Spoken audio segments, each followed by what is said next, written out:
বাড়িতে কাজকর্ম করি, সকালে একটু কাঁকড়া মারতে যাই, জঙ্গলে যেতে পারি না, ওখানে ভয়, জঙ্গলে গেলে বাঘে খায়।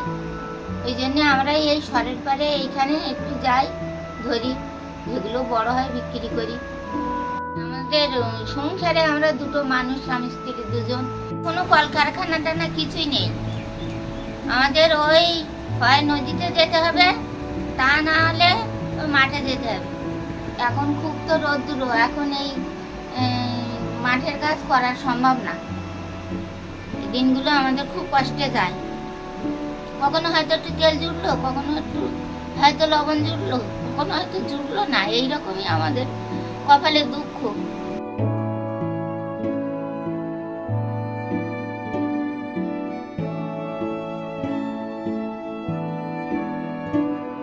পঁয়ত্রিশ বছর জাল ধরি, কোনোদিন 8টার থেকে বেরিয়ে যাই, 12টার থেকে আসি, কোনোদিন 11টার সময় 2টোর থেকে আসি। এই যে বাগদা ছাটিগুলো ধরে, এগুলো কারা কেনে? এখানে স্থানীয় পার্টিটা গুনেও নেয়, অপশনেও নেয়। আমাদের একটা গোনা থাকে যে এই ছাটিটা আমাদের এই গোনা আছে, তাহলে সেই যে নেবে সে যদি বলে যে এই দাম, তাহলে আমাদের পুষিয়ে গেলে আমরা সেটা দিয়ে দিই, আর যদি না পোষায় তখন গুনে সেই দামে দিয়ে দিই।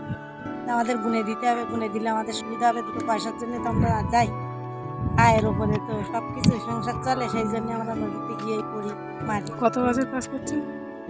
এখান থেকে 27-28 বছর হয়ে গেছে বাগদা ধরা থাকে।